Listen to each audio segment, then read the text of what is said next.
hope you enjoy the story. Let's begin.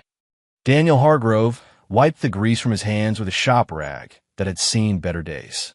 The garage was quiet now, most of the other mechanics having left hours ago. Rain drummed steadily on the metal roof, a familiar soundtrack to his life in Seattle. "Looks like you're getting the last laugh today," Daniel muttered to the stubborn Subaru he'd just finished repairing. The owner had insisted nothing was wrong with the timing belt. 4 hours of labor later, Daniel had replaced the frayed belt before it could snap and cause catastrophic engine damage. He always found satisfaction in fixing things before they broke completely. His phone buzzed. A text from Helen, "Going out with the girls tonight." "Don't wait up." Daniel checked the time. 7:45 p.m.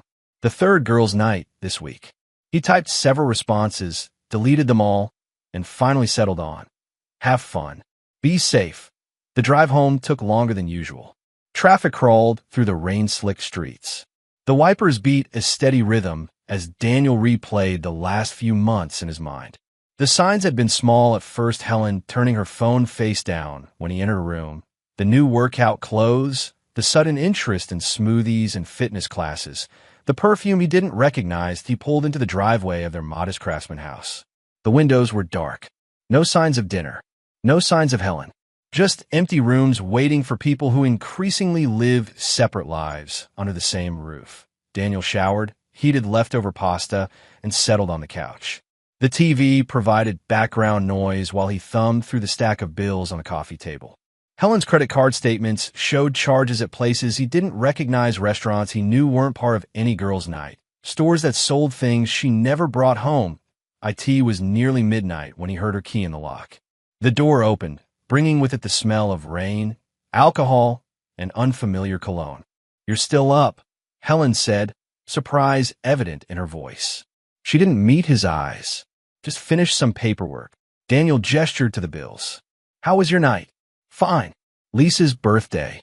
Helen kicked off her shoes and hung her coat, water dripping onto the hardwood. "I'm exhausted. Heading to bed." Daniel nodded, saying nothing about the fact that Lisa's birthday had been last month, or that Helen's lipstick was smudged at the corner of her mouth. He said nothing about the text message notification that had flashed on her phone screen when she checked a message from someone named R with a heart emoji. His strength had always been in observation, in careful assessment before action.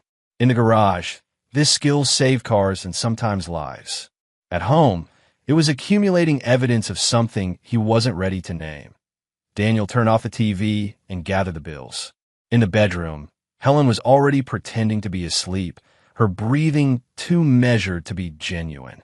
He lay down on his side of the bed, the space between them wider than the physical inches suggested. Sleep didn't come easily. Instead, Daniel stared at the ceiling, listening to the rain and calculating the distance between what he thought they had and what was actually there. "You're a lifesaver, Hargrove." Mike clapped Daniel on the shoulder as they closed the hood on the Lexus they'd been repairing since closing time. "Beth would have killed me if I told her we couldn't make her sister's wedding tomorrow because of the car." Daniel shrugged. "No problem. Just needed an extra set of hands." He glanced at his watch, 10:30 p.m. Helen hadn't responded to his text about working late. "Let me buy you a beer sometime," Mike said, grabbing his jacket. "Seriously, I owe you. I'll take you up on that." Daniel handed Mike the keys. "Drive safe." After Mike left, Daniel locked up the garage.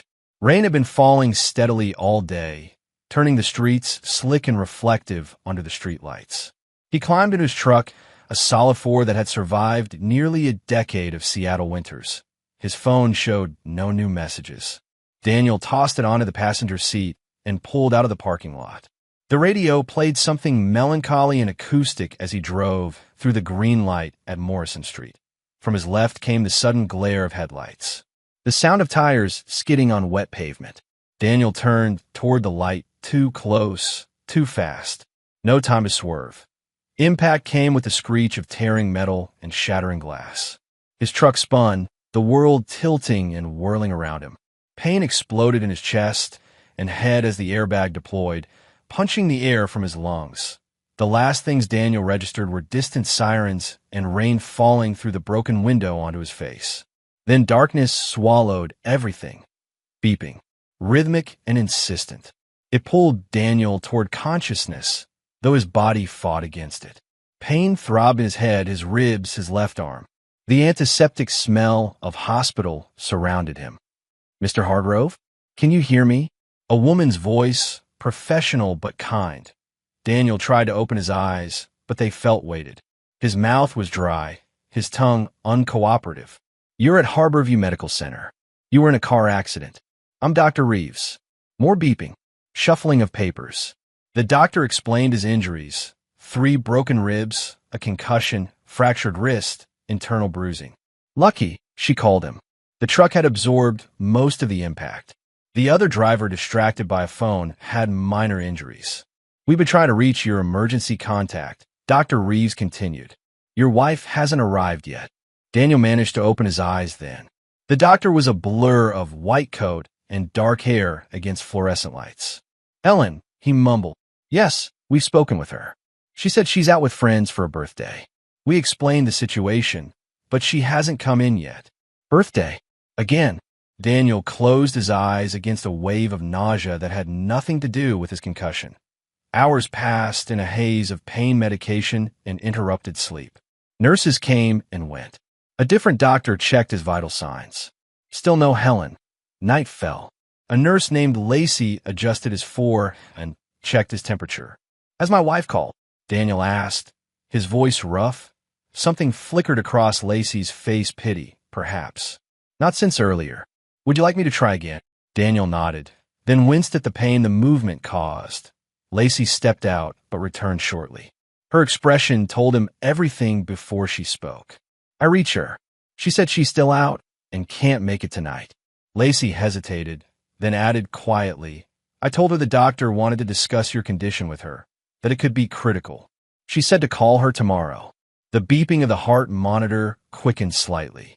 Daniel turned his face toward the window, where city lights blurred through the rain-streaked glass. "I'm sorry," Lacey said. "Don't be," Daniel replied. "You're here. She isn't." Light filtered through Daniel's eyelids, pulling him from a drug-induced sleep. His body felt heavy, compressed by pain and the weight of what Lacey had told him. She knew. She just didn't come down. He opened his eyes to find Dr. Reeves checking his chart. "Good morning, Mr. Hargrove. How's the pain today?"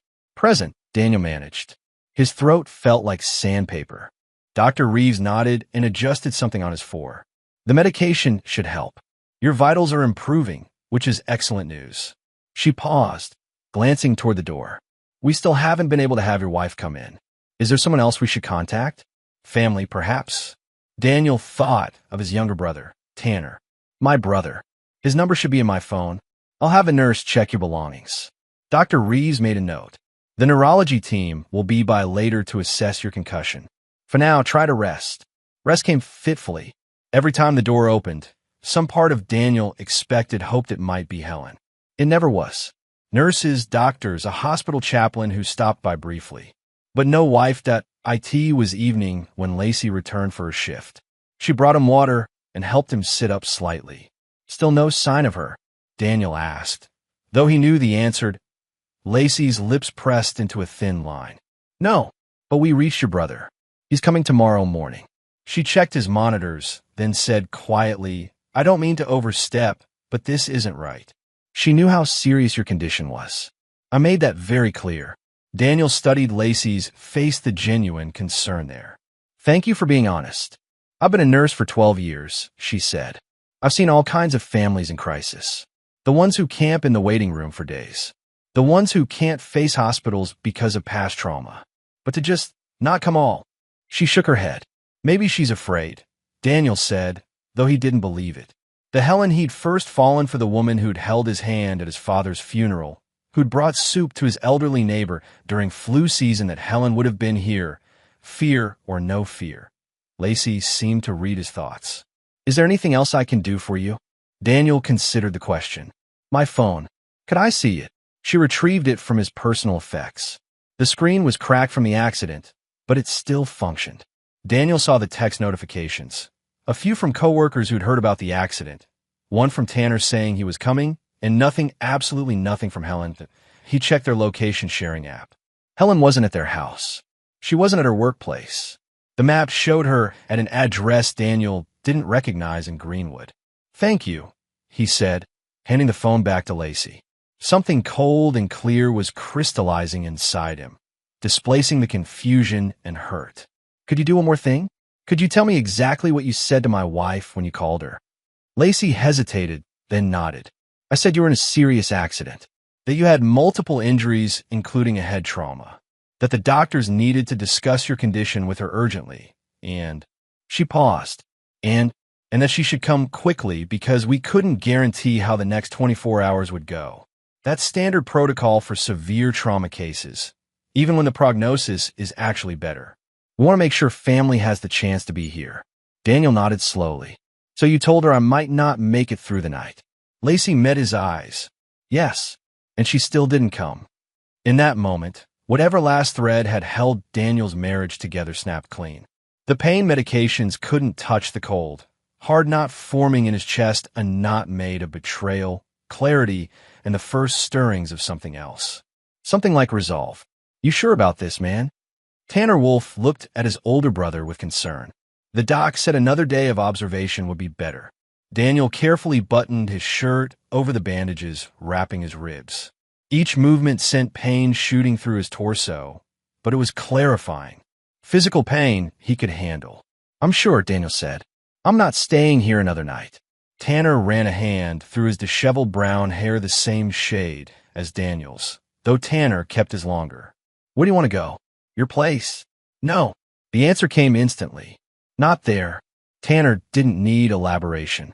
When he'd arrived at the hospital that morning, Daniel had told him everything: the growing distance, the suspicious behavior, and finally, Helen's failure to show up at the hospital despite knowing Daniel might not survive the night. "You can crash at my place," Tanner offered. "It's not fancy, but the couch pulls out." "Thanks." Daniel winced as he slipped his arms into his jacket. His left wrist, wrapped in a cast, protested the movement. Doctor Reeves had argued against his decision to check out, listing potential complications from his concussion and other injuries. Daniel had listened politely, signed the against medical advice forms, and asked for his discharge papers. Now, as Tanner gathered the last of his belongings, Daniel turned to the hospital bed where he'd spent the last 5 days. He pulled a notepad from a bedside table and wrote 6 words. "You chose him. Now live with it." He placed the note in the center of the pillow, a white rectangle against white linen. "Ready?" Tanner asked, holding the wheelchair the hospital required for discharge. Daniel nodded and carefully lowered himself into the chair, setting his jaw against the pane. As Tanner wheeled him toward the elevator, they passed the nurse's station where Lacey was updating charts. "Take care of yourself, Mr. Hargrove," she called, her expression a mixture of concern and understanding. "Thank you," Daniel replied, "for everything." Outside, the rain had finally stopped. The late afternoon sun broke through the clouds, casting long shadows across the hospital parking lot. Tanner helped Daniel into his battered Subaru. "Helen called me," Tanner said as he started the engine. "This morning. Want to know if I'd heard from you." Daniel stared straight ahead. "What did you tell her?" "That I was on my way to the hospital." "She said she was too." Tanner snorted. "Guess she didn't want to face you alone." "She won't face me at all," Daniel said. "Not yet." Something in his tone made Tanner glance over. "What are you thinking, Danny?" Daniel watched the hospital recede in the side mirror. The pain in his body was nothing compared to the cold clarity in his mind. "I'm thinking it's time for consequences." "Consequences," Tanner repeated. A slow grin spread across his face, the same expression he'd worn as a teenager whenever they'd planned retribution against neighborhood bullies. "I like the sound of that." As they drove away from Harborview Medical Center, Daniel felt something inside him shift. The dutiful husband, the man who fixed everything and asked for little in return, that man had been left behind in the hospital bed. In his place was someone harder, someone who understood that some betrayals could never be repaired. The war had begun. Helen Hargrove rushed through the hospital's main entrance, her hair still damp from a hasty shower. She'd spent the night at Ruben's place again, a risk, but one that had seemed worth taking when Daniel was safely occupied at work. Then Tanner had called, and the carefully constructed walls of her double life began to crumble. She approached the information desk, forcing a worried expression. "I'm looking for my husband, Daniel Hargrove. He was in a car accident a few days ago." The receptionist tapped at her keyboard. "Let me check." Hargrove, her eyes widened slightly. "Oh, it looks like Mr. Hargrove checked himself out against medical advice about 2 hours ago." Check himself out. Helen's surprise was genuine. "That's impossible. He had serious injuries. You need to speak with his doctor for details," the receptionist said, her tone cooling. "Dr. Reeves is on duty if you'd like me to page her." "Yes, please," Helen said, fumbling for her phone. No messages from Daniel. Several from Reuben, which she ignored. Dr. Reeves arrived moments later, her white coat pristine, her expression neutral. "Mrs. Hargrove? I'm Dr. Reeves, your husband's attending physician. Where is Daniel? Why was he allowed to leave?" Dr. Reeves' eyebrows rose slightly. "Mr. Hargrove is an adult capable of making his own medical decisions. We advised against discharge, but couldn't legally keep him here." She paused. "He was picked up by his brother." "Tanner," Helen muttered. "Did Daniel leave any message for me?" Something flickered in Dr. Reeves' expression. "You'd have to check with the nursing staff." "Excuse me. I have patients who need my attention." Helen found her way to the room number the receptionist had provided. It was empty now, stripped of linens, waiting for the next patient. On the pillow lay a single sheet of paper. Helen picked it up, her hands shaking slightly as she read the 6 words in Daniel's neat handwriting. "You chose him. Now live with it." The paper slipped from her fingers. He knew. The drive home was a blur of panic and rationalization. Daniel couldn't prove anything. She could explain away her absence, the shock, the fear of hospitals. He would be angry, yes, but he'd always forgiven her before. Daniel was steady that way, reliable. Helen pulled into their driveway, rehearsing what she'd say. The house looked normal from outside, the same simple craftsman they'd purchased 6 years ago, the same porch where they'd shared summer evenings. Her key didn't work. Helen tried again, jiggling the lock, before realizing the truth. Daniel had changed the locks. She rang the doorbell, knocked, called his name. Nothing. The curtains were drawn, the house silent. She tried the back door with the same result, then peered through the kitchen window. Daniel's coffee mug, the one she'd given him 3 Christmases ago with "World's Most Patient Husband" printed on it, was gone from its usual hook. In fact, several things seemed to be missing, though she couldn't catalog them all from this limited view. Defeated, Helen returned to her car. Where would he go? Tanner's place, probably. She considered driving there, but the memory of the note stopped her. You chose him. Now live with it. The cold finality of those words suggested confronting Daniel now would be unwise. She was fishing her phone from her purse to call him when a courier's van pulled up. A young man approached with a thick envelope. "Helen Hargrove?" he asked. "Yes. Please sign here." He handed her a clipboard, then the envelope. Inside was a formal notice of divorce proceedings, along with a temporary restraining order preventing her from entering their home without supervision and an official date for when she could collect her belongings. The final page was a bank statement showing Daniel had withdrawn exactly half of their joint savings, his rightful share. No more, no less. Helen sank down onto the porch steps, the papers trembling in her hands. This wasn't like Daniel. He didn't make impulsive decisions. He fixed problems. He didn't burn bridges, except, it seemed, when the bridge had already been burned from the other side. "You look like hell," Tanner observed as Daniel slowly lowered himself onto the couch. "Sure you don't want the bed?" Daniel shook his head. "Couch is fine. Easier to get up from." Tanner's apartment was small, but neat, surprising for a bachelor who delivered furniture for a living. What it lacked in space, it made up for in technology. Multiple monitors dominated one wall, alongside gaming equipment and what appeared to be a small server setup. "Your surveillance command center still operational?" Daniel asked, gesturing to the tech. Tanner grinned. "Better than ever." "Why? Planning to go Big Brother on someone?" "Something like that." Daniel shifted, grimacing at the pain in his ribs. "I need to know everything. About Helen. About him." Tanner's smile faded. "You sure that's the road you want to take? Might not like what you find." I already don't like what I found, Daniel replied. But I need facts, not suspicions. All right, Tanner pulled up a chair across from his brother. What do we know so far?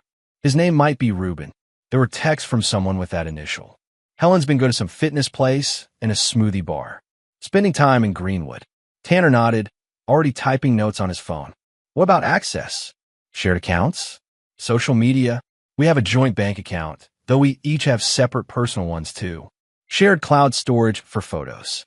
I'm still on her Instagram as an authorized user from when I helped set it up. Good start. Tanner looked up.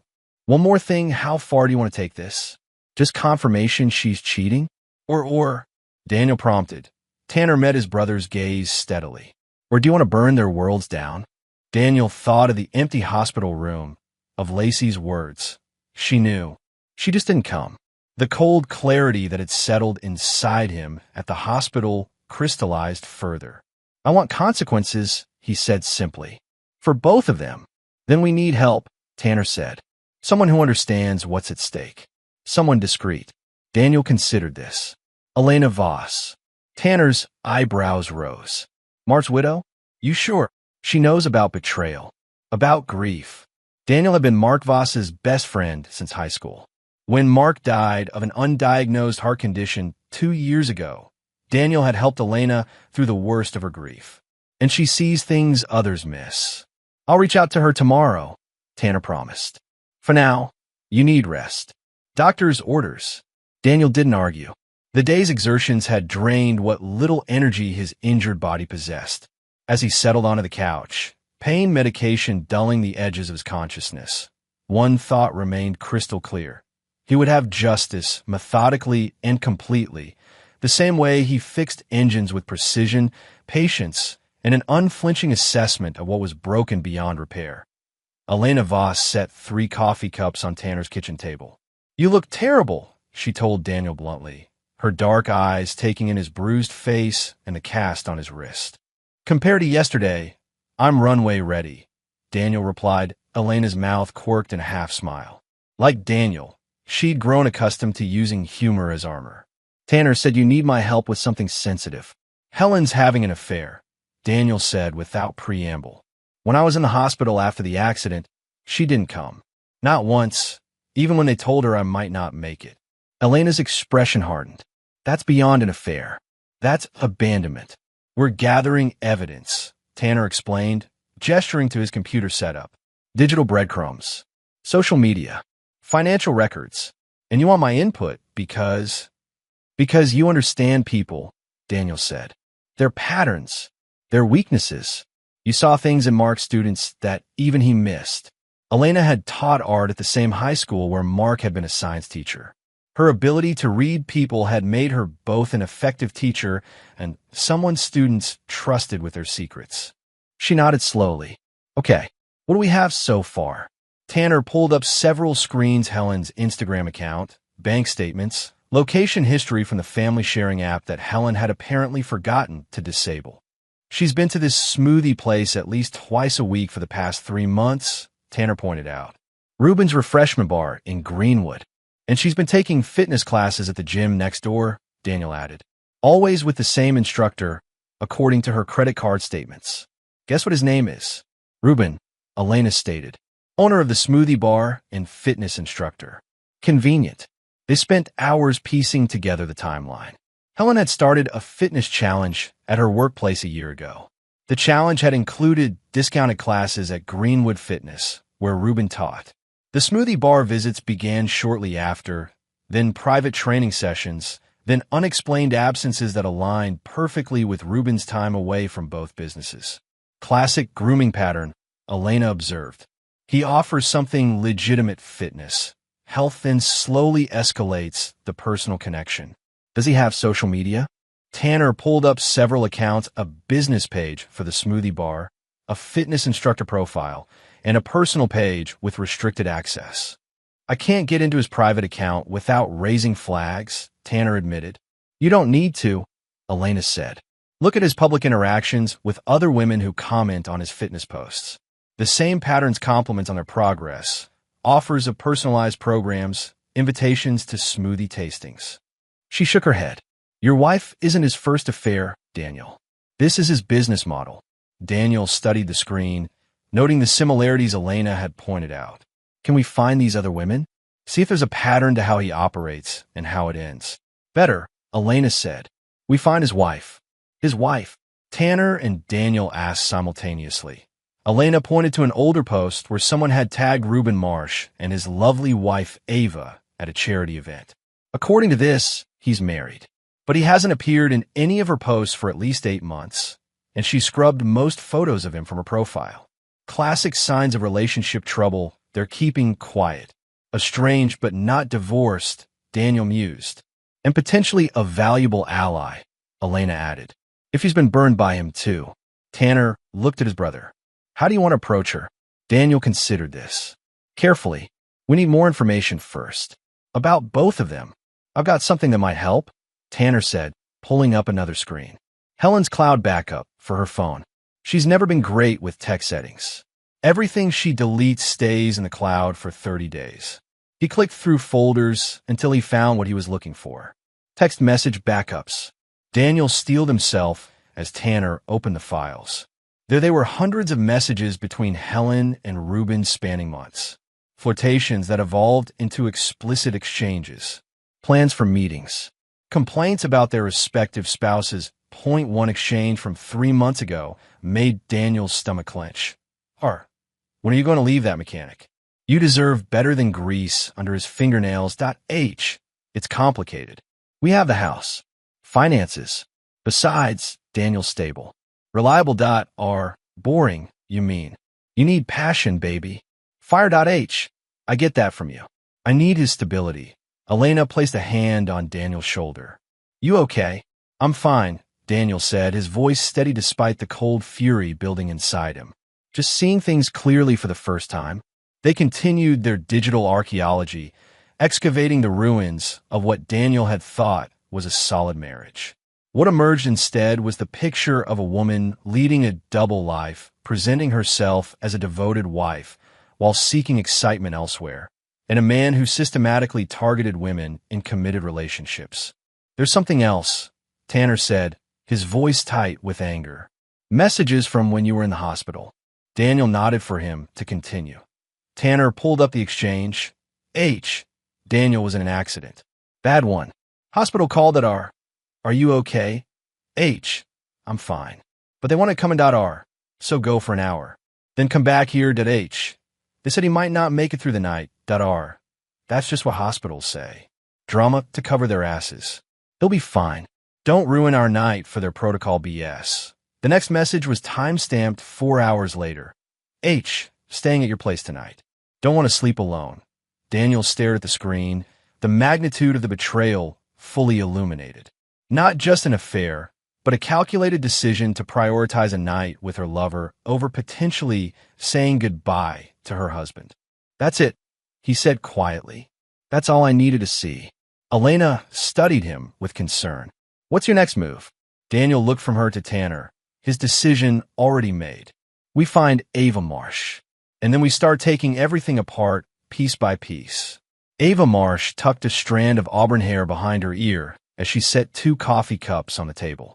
The small cafe was quiet this early, just as Daniel had hoped. I appreciate you meeting me, Mrs. Marsh, he said. It's Ms. Peterson again, actually. Went back to my maiden name. Ava's eyes were tired but sharp. Your message said this concerned Reuben and was of a sensitive nature. Daniel nodded. My wife is having an affair with your husband. Ava didn't flinch at his directness. Instead, a bitter smile crossed her face. I'd say I'm surprised, but that would be a lie. Which one is she? The marketing executive? The yoga instructor? The pharmaceutical rep? Customer service supervisor? Daniel replied. Helen Hargrove.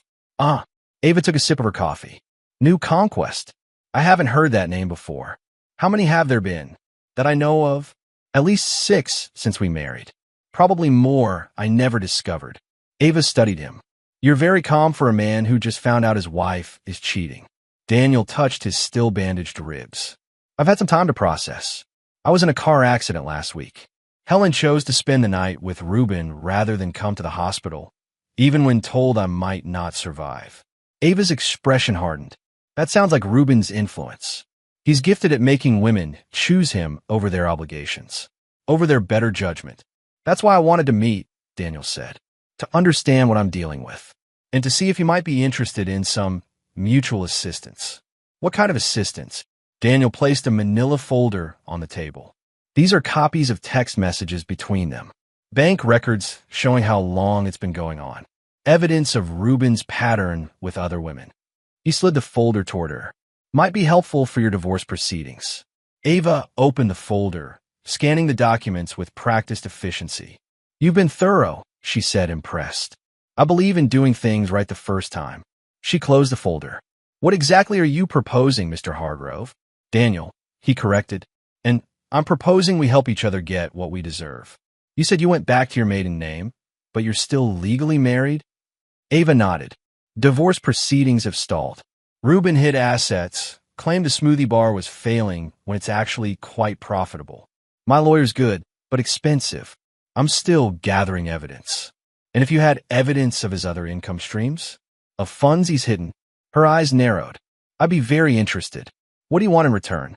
Information, primarily, about his habits, his weaknesses, the pressure points that would hurt most. Ava studied him for a long moment. You don't strike me as the violent type. I'm not, Daniel assured her. But there are many kinds of consequences. I prefer the kind that come from someone's own actions returning to them. Justice, then, Ava said softly. Not revenge. Justice with interest, Daniel corrected. For what he took from both of us. Ava opened her purse and carefully tucked the folder inside. Ruben presents himself as this health-conscious fitness guru, but it's all a front. He drinks heavily when stressed.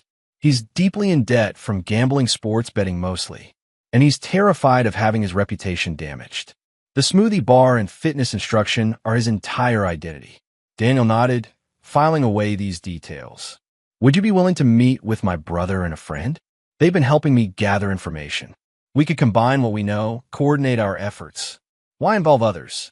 Why not just confront them? Because confrontation would give them a chance to spin stories, make excuses.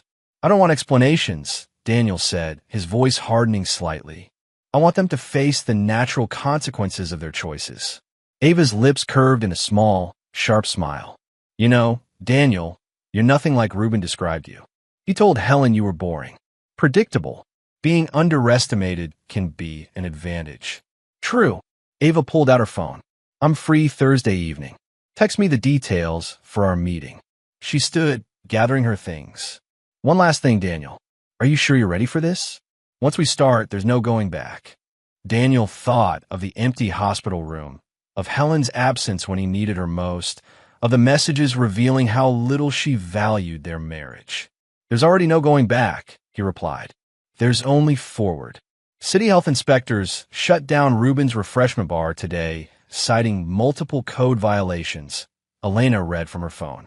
Sources say the inspection was triggered by anonymous complaints about food safety and permit irregularities. Daniel nodded, satisfaction warming his chest. It had been 3 weeks since his meeting with Ava, and their plan was proceeding with methodical precision. How long will they stay closed? He asked. Minimum 2 weeks, Tanner replied from behind his computer. Possibly longer if they find structural issues, which they will. He grinned. Amazing what inspectors discover when they actually look. The 4 of them, Daniel, Tanner, Elena, and Ava, had gathered at Elena's small apartment above the art studio where she taught classes. The walls were covered with paintings, many done by Elena during her grief after Mark's death. They were beautiful and haunting landscapes with something slightly askew, portraits with eyes that seemed to follow you. What about the gym connection? Daniel asked. Already done, Ava said. I spoke with the owner, mentioned my concerns about Ruben's business practices potentially reflecting poorly on their establishment. Showed her some of the evidence we compiled about his pattern with female clients. And? Elena prompted. She was horrified.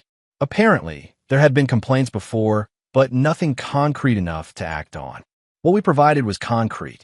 She's terminating his contract effective immediately. Daniel nodded his approval.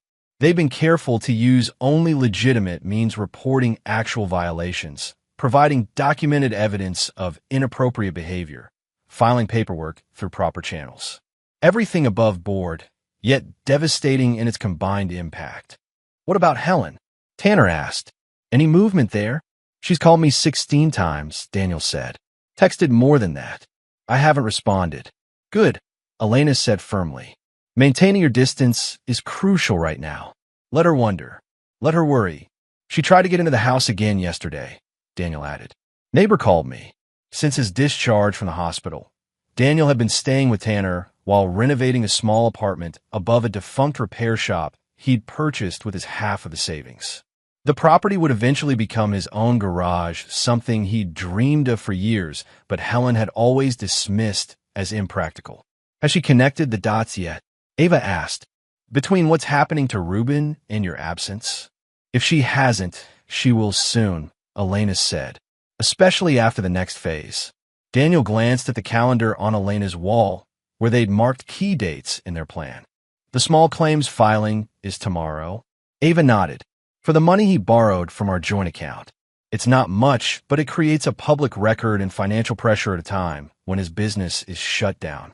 And I've heard back from that reporter at the Seattle Times, Elena added. She's very interested in the pattern of customer complaints against Ruben's business, especially the ones from women claiming they paid for fitness programs that were never delivered. She glanced at Daniel. This will become public quickly. Helen will be associated with him in the fallout. Are you prepared for that? Daniel thought about it. The plan had always been to address both betrayals, Helen's and Ruben's, but in ways fitting their specific actions. Ruben had built his life around a false image of health, integrity, and success. Exposing the reality would destroy what he valued most. Helen had prioritized appearances and social standing, using Daniel's stability while seeking excitement elsewhere. She would now face both the loss of that stability and public association with Ruben's disgrace. I'm prepared, Daniel confirmed. They chose this path together. They can face the consequences together. Tanner closed his laptop. There's something else we should discuss. I've been monitoring Helen's communications. He held up a hand to forestall questions. Nothing illegal. Just the accounts she never logged out of on shared devices. And? Daniel prompted. She's getting desperate. Ruben's blaming her for his troubles, claiming someone from her work must have reported him to the health department. They're fighting. She tried to stay at his place when she couldn't get into yours, but he turned her away. A flicker of satisfaction crossed Daniel's face. Good. Anything else? Tanner hesitated. She's been contacting your friends, trying to figure out where you're staying. Spinning a story about being worried about your health after the accident. Playing the concerned wife. Daniel nodded, unsurprised. Helen had always been skilled at managing perceptions. None of them know anything, Elena assured him. And the few who might guess aren't talking. What about her job? Ava asked. That's the next pressure point, correct? Elena nodded. I have a contact in HR at her company. Everything's ready for when we decide to move. Daniel stood and walked to the window, looking out at the Seattle skyline. The pain from his injuries had subsided to a dull ache, but the deeper wound, the betrayal, remained raw. Yet with each step of their plan, he felt something rebuilding inside him. Not forgiveness, certainly, but perhaps a path forward. We've disrupted his business and damaged his professional reputation, Daniel summarized. Cut off her access to stability. Now they'll turn on each other. He turned back to the group. It's time for the next phase. Ruben Marsh slammed his phone down on the counter of his small apartment. 3 weeks without income from the smoothie bar. Contract terminated at the gym. Creditors calling daily. And now, this is summons to small claims court from AV.to will make matters worse. Helen had become a liability rather than an asset. Her increasing panic about her missing husband and locked-out status had gone from annoying to alarming. She'd shown up at his apartment twice, the second time causing a scene that had his neighbors talking. His phone buzzed again, a text from his attorney. Reporter from Seattle Times called again, asking about customer complaints fitness programs. Need to discuss ASAP. Damn it. Ruben kicked a nearby chair, sending it skidding across the floor. Everything was falling apart, and he couldn't shake the feeling it wasn't random bad luck. The buzzer for his apartment sounded. Through the intercom, a man's voice announced, delivery for Reuben Marsh. Reuben pressed the button to let the courier in, then opened his apartment door. A young man in a delivery uniform approached with a large envelope. Reuben Marsh? Sign here, please. Reuben scrawled his signature and took the envelope, closing the door before opening it. Inside was a stack of documents with a post-it note attached. Thought you should see these before a court date. The first pages were bank statements showing transfers from her joint account to his personal account, annotated with Ava's neat handwriting indicating what the money had allegedly been for versus what Reuben had actually spent it on. Casino charges featured prominently. Next came a series of screenshots, text messages between Reuben and various women, including Helen. Messages where he disparaged Ava, where he mentioned using funds from the business for personal expenses, where he detailed how he manipulated women into leaving their partners while maintaining his own options. The final document was a notice from the local business licensing authority indicating an audit of Reuben's refreshment bar's finances had been initiated based on discrepancies in tax filings. Cold sweat broke out on Reuben's forehead. How had Ava obtained all this? Some of it made sense: joint accounts, old messages before he'd become more careful. But other elements suggested someone with serious technical skills had been gathering evidence. His phone rang an unfamiliar number. Against his better judgment, Reuben answered. Mr. Marsh? Layla Johnston from the Seattle Times. I'm working on a story about fitness instructors who allegedly defrauded clients through your establishment and Greenwood Fitness. I'd like to give you an opportunity to comment before we publish. Reuben's heart hammered in his chest. There's been a misunderstanding. I haven't defrauded anyone. We have statements from 7 women who paid for personal training packages that were never fully delivered, the reporter continued, and documentation of a pattern where you appear to have targeted married women specifically. Would you care to address these allegations? Who gave you this information? Reuben demanded. This is slander. Actually, if published, it would be libel, the reporter corrected calmly. But we fact-checked thoroughly. We also have records indicating your business has been operating without proper permits for at least 10 months. Do you deny this? Reuben ended the call, his hands shaking. This wasn't just bad luck or Ava getting revenge. This was coordinated, systematic. Someone was dismantling his life piece by piece. The revelation hit him like a physical blow. Daniel Hargrove, Helen's boring, predictable mechanic husband, the man who fixed things for a living. The man Reuben had convinced Helen to abandon in a hospital bed. His phone buzzed with a text from an unknown number. Actions have consequences. This is just the beginning. Helen stared at the email from HR requesting a meeting first thing tomorrow morning. The message was vague, but mentioned concerns brought to the attention of management and company policy regarding personal conduct. Her hands trembled as she closed the laptop. It couldn't be about Daniel or Reuben. She'd been careful to keep her personal life separate from work. Yet the timing was suspicious, coming after weeks of escalating disasters. First, Daniel's accident and his discovery of her affair. Then his disappearance from their lives, no contact despite her numerous calls and texts. Just divorce papers and a restraining order. The house locked against her, half their savings gone. Then Reuben's troubles had started. His smoothie bar shut down, his position at the gym terminated, and now some journalists digging into his business practices. He'd turned cold, blaming her for his misfortunes, refusing to let her stay with him.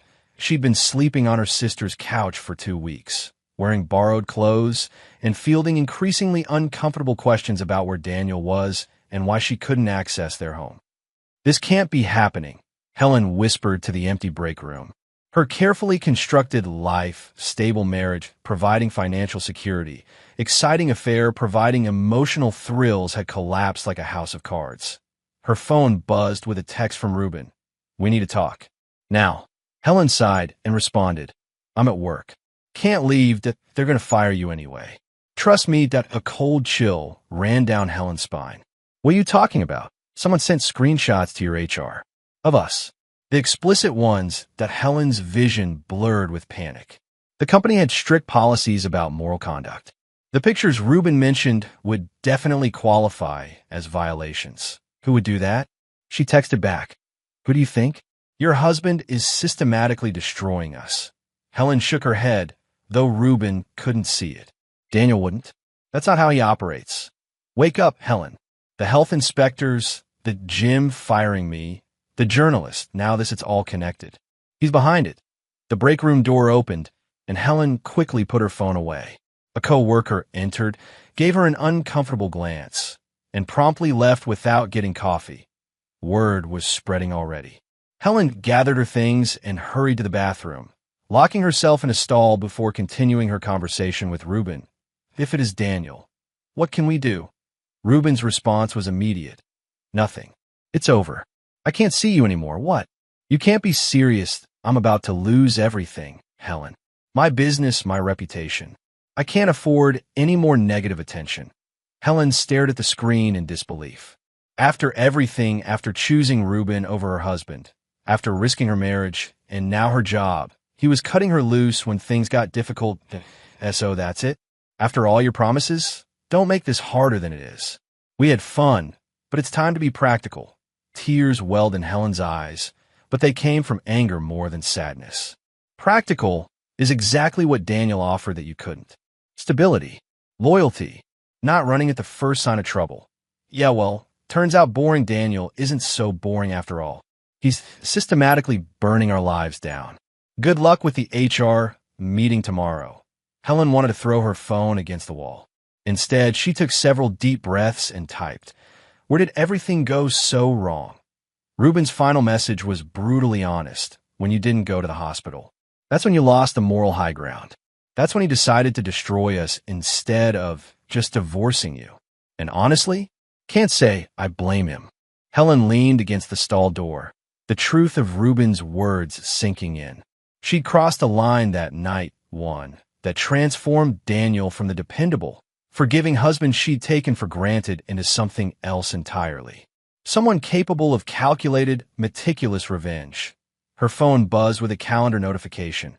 HR meeting, 9 a.m. tomorrow below. It was a text from her sister. Heard through a friend that Daniel's opening his own garage. Moving on with his life. Maybe you should too.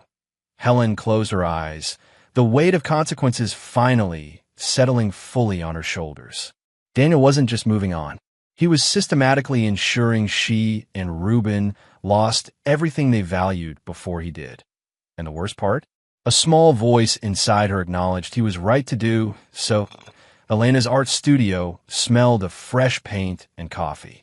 Afternoon light filtered through the tall windows, casting long shadows across the hardwood floor. Daniel sat at a small round table, watching the door. The cast had come off his wrist last week. His ribs still ached occasionally, but the physical pain had largely subsided. The rest was a work in progress. Are you sure about this? Elena asked, arranging 4 additional chairs around the table. It's time, Daniel replied. We've done what we set out to do. Tanner leaned against the wall, arms crossed. She might not show. She'll show, Daniel said with certainty. Helen hates unresolved situations more than anything. As if summoned by his words, the studio door opened. Helen stood in the entrance, hesitating.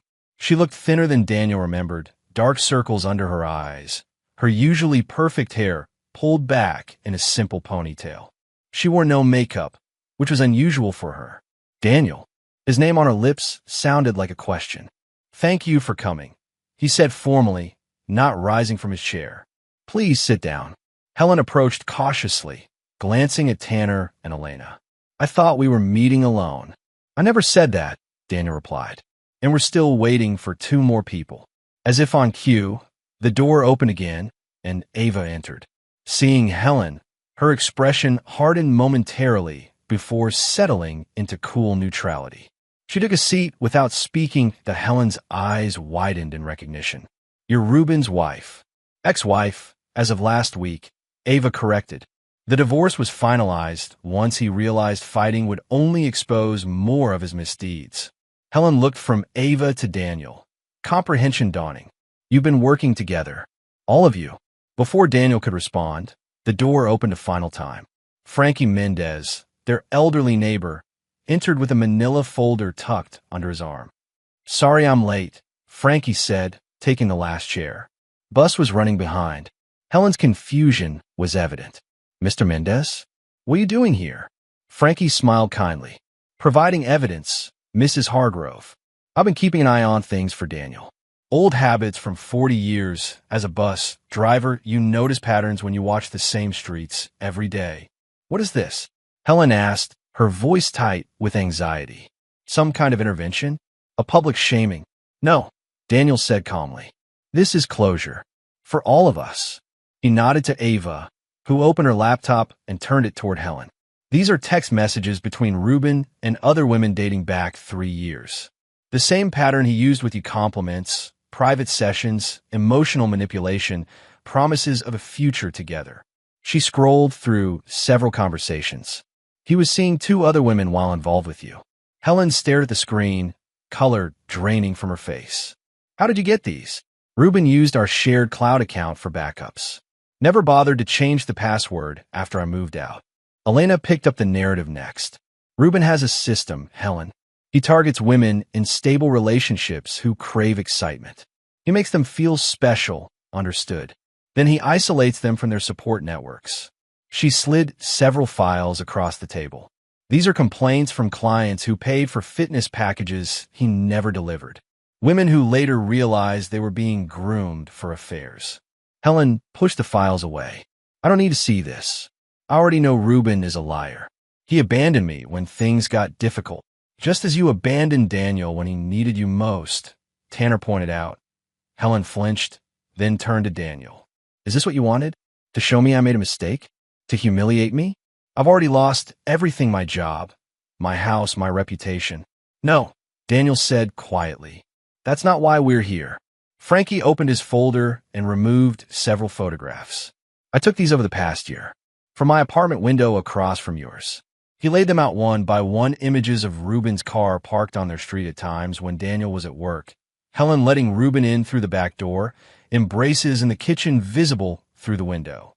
Your home, Frankie emphasized, looking at Daniel. The sanctuary you built together, violated repeatedly. Helen's hands trembled. Why are you showing me this? I know what I did. Because you need to understand the magnitude of the betrayal, Daniel said, his voice steady. Not just the affair, not just choosing him over me when I might have been dying, but bringing him into our home, making me unknowingly live in a space where you betrayed everything we built. For the first time, Helen seemed truly shaken. I never thought of it that way. That's the problem, Daniel said. You never thought of anyone but yourself. Silence fell over the table. Outside, rain began to tap against the windows, a gentle, persistent rhythm.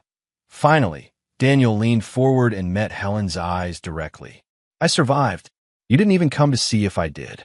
Helen's composure cracked. Tears spilled down her cheeks. I know what I did was unforgivable. Is that what you want to hear? That I destroyed everything good in my life for someone who never cared about me at all? No, Daniel said. What I want is for you to live with the consequences of your choices, just as I'm living with mine. What I want is for this chapter to end so we can all move forward. Forward to what? Helen asked bitterly. You've taken everything. I've taken nothing that wasn't mine or that you didn't willingly sacrifice, Daniel corrected. Your job? You lost that because Ruben's explicit messages violated company policy. Your reputation? That was damaged by your association with a man now known locally for fraudulent business practices and predatory behavior. The house. We'll sell it and split the proceeds as the divorce agreement specifies. Ava closed her laptop. I didn't come here for revenge, Helen. I came because Ruben hurt us both, and understanding that is part of healing. Elena nodded. When Mark died, I wanted someone to blame. But sometimes, there's no villain, just people making choices that hurt others. Recognizing that is the first step toward rebuilding. Helen looked around the table, seeming to truly see each person for the first time. You've all been part of this. This calculated response to what I did. Justice, Tanner said simply. Not revenge. Everything that's happened to you and Ruben has been the natural consequence of your own actions being brought to light. Daniel stood, signaling the meeting was coming to an end. The divorce will be final in 60 days. The house goes on the market next week.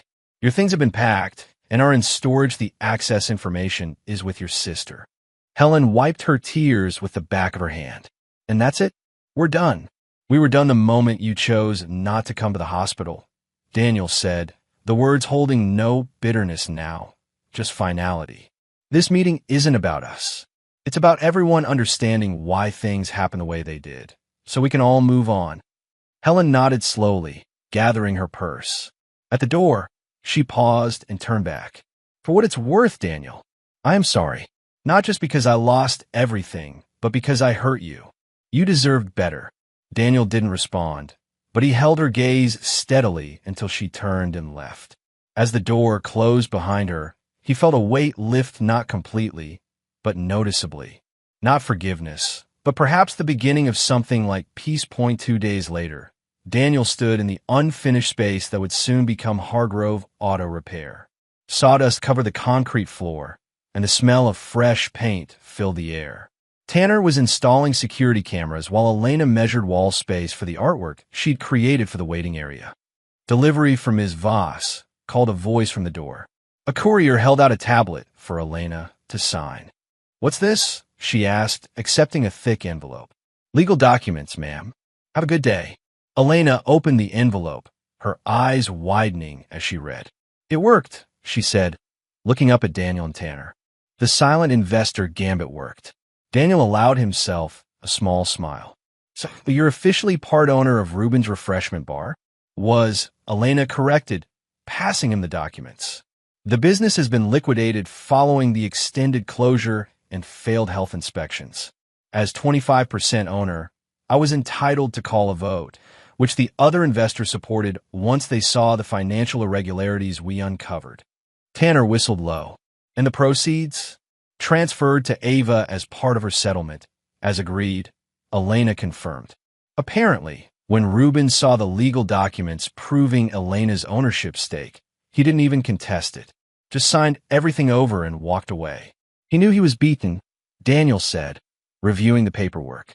"Every avenue of escape had been closed." "It's almost poetic," Elena observed. "He lost his business, his reputation, his financial stability, everything he used to lure women away from their partners." Daniel handed the documents back to Elena. "And Ava, using her settlement to open a daycare center. She's already found a location in Ballard." Elena smiled. She sent a text earlier, said for the first time in years, she's excited about the future. Tanner finished, mounting the last camera, and climbed down from the ladder. "So that's it. Mission accomplished." Daniel looked around the space that represented his own fresh start. "The most important thing was never punishing them," he said thoughtfully. "It was making sure they couldn't keep hurting people the way they hurt us." "Justice with interest," Elena said, echoing his words from weeks earlier. "And a chance for everyone to rebuild."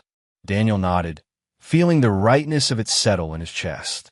The cold clarity that had sustained him through his recovery and the systematic dismantling of Helen and Ruben's deceptions had transformed into something else, a quiet determination to build something better from the ruins.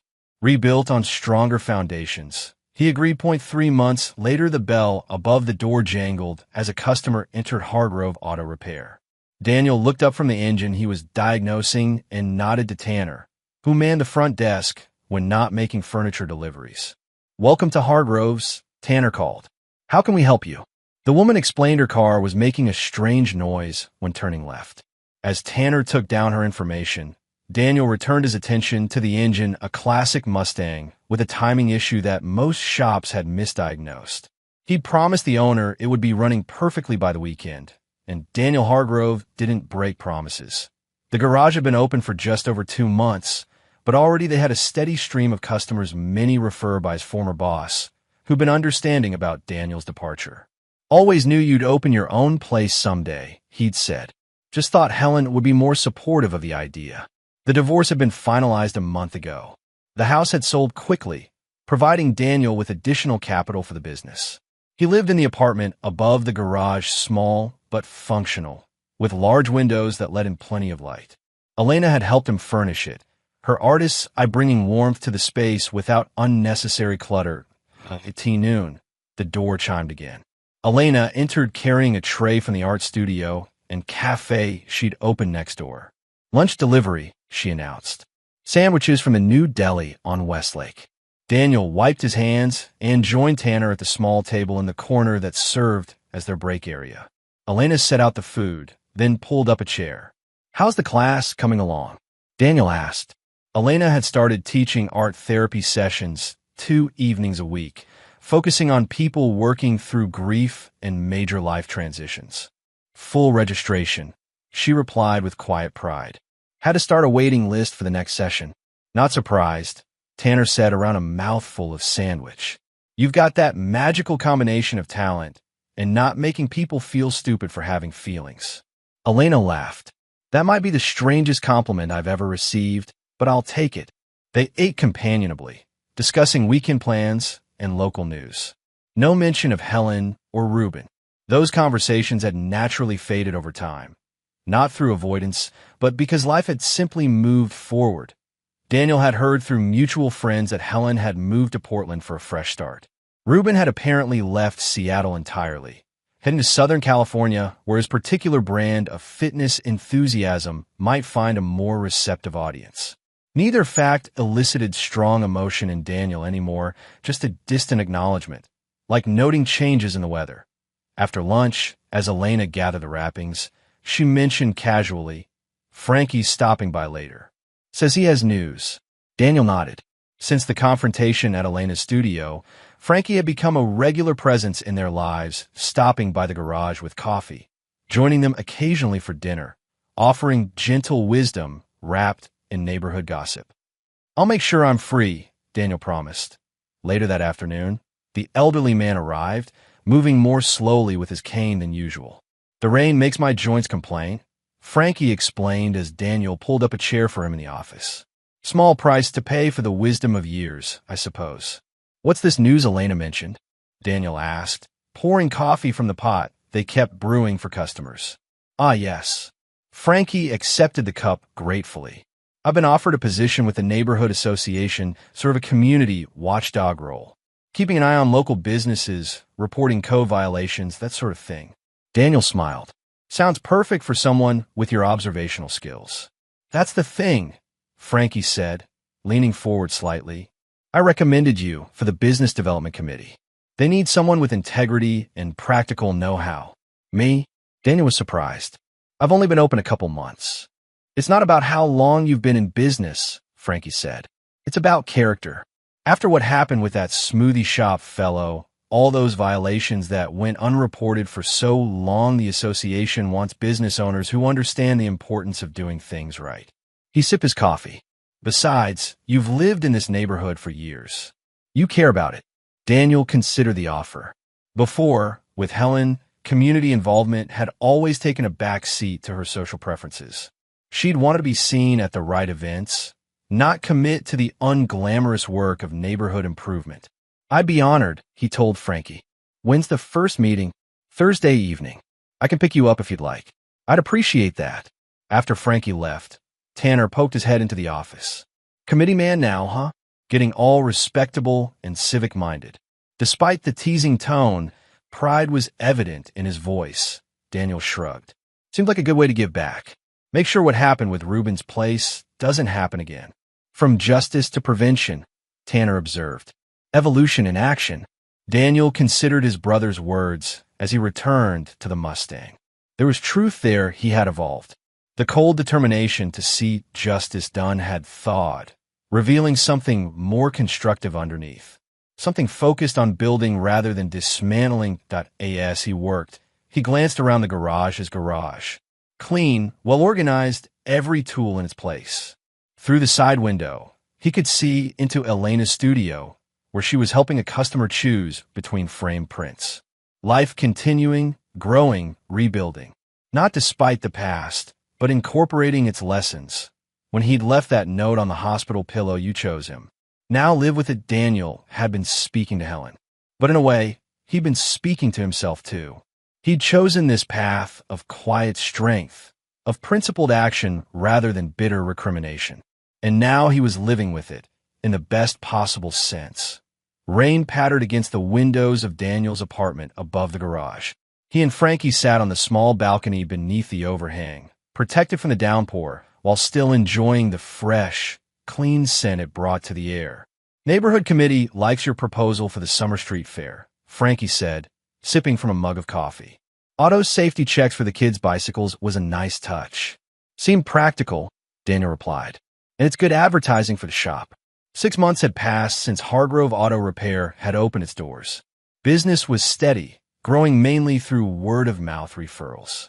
Daniel had hired a part-time mechanic last month and was considering bringing on an apprentice. Across the street, Elena's art studio was hosting an evening class. Through the large windows, Daniel could see her moving among students, offering guidance with gentle gestures. The space had become a community hub of sorts, showcasing local artists, hosting classes, and providing a meeting place for various neighborhood initiatives. You've built something good here, Frankie observed, following Daniel's gaze. All of you have, Daniel nodded, the satisfaction of creation far outweighing the lingering echoes of destruction. The systematic dismantling of Helen and Ruben's deception seemed distant now, like something that had happened to someone else. He still believed in consequences, in justice, but his focus had shifted to what could be built rather than what had been broken. His phone buzzed on the small table between them.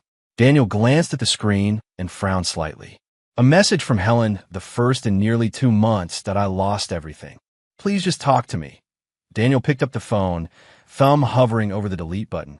There was no anger anymore, just a quiet certainty that some bridges, once burned, should remain crossed only in memory. He deleted the message without responding. Bad news? Frankie asked, noting Daniel's expression. Old news, Daniel corrected, setting the phone down. Not worth revisiting.